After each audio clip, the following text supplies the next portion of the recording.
Macam-macam alat transportasi laut.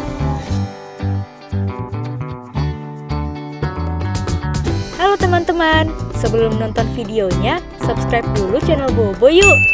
Aktifkan loncengnya ya. Lalu, jangan lupa juga like dan share video ini. Terima kasih. Alat transportasi laut merupakan transportasi pertama yang digunakan manusia untuk bepergian dengan jarak yang jauh.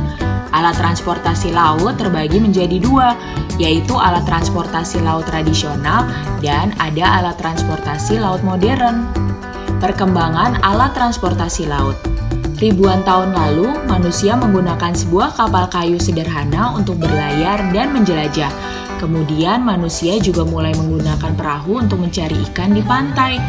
Setelah itu, perahu yang awalnya didayung berkembang menjadi perahu layar dan kapal layar.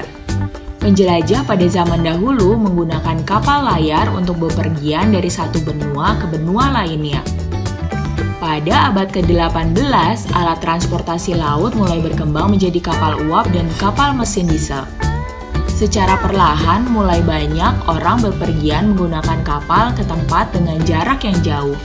Dengan semakin berkembangnya pengetahuan dan teknologi, peneliti mulai menciptakan kapal selam. Ada beberapa keuntungan dengan adanya alat transportasi laut loh. Pertama, alat transportasi laut bisa mengantar orang bepergian jauh menyeberangi lautan. Semua orang jadi bisa bepergian dari satu pulau ke pulau lainnya. Kedua, alat transportasi laut bisa menampung lebih banyak barang dan penumpang kalau dibandingkan dengan transportasi darat dan udara. Ketiga, transportasi laut lebih bebas hambatan jika dibandingkan dengan transportasi darat. Macam-macam transportasi laut. Transportasi laut tradisional, perahu. Di beberapa tempat, masyarakat masih menggunakan perahu untuk mencari ikan. Perahu juga digunakan sebagai alat transportasi wisata atau kegiatan kebudayaan. Di Indonesia, perahu tradisional banyak macamnya, salah satunya perahu jong. Namun, sekarang banyak perahu yang menggunakan mesin.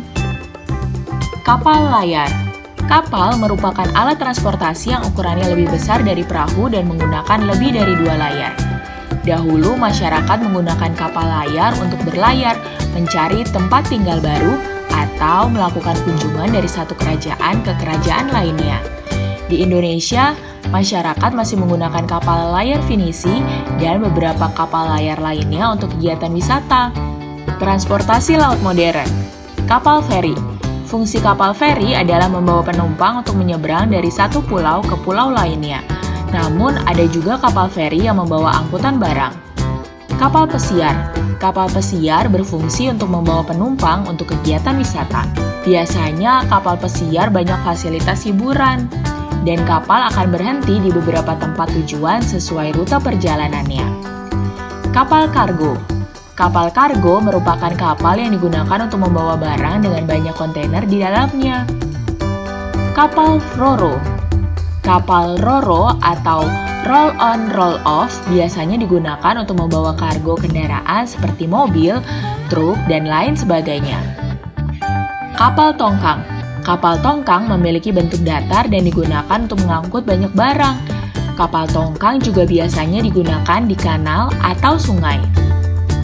Kapal tanker.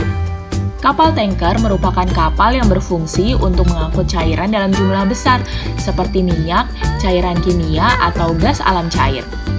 Kapal selam. Kapal selam dirancang untuk bisa digunakan di bawah air dan biasanya untuk keperluan militer atau penelitian bawah laut. Itulah bermacam-macam alat transportasi laut yang selalu mengalami perkembangan zaman.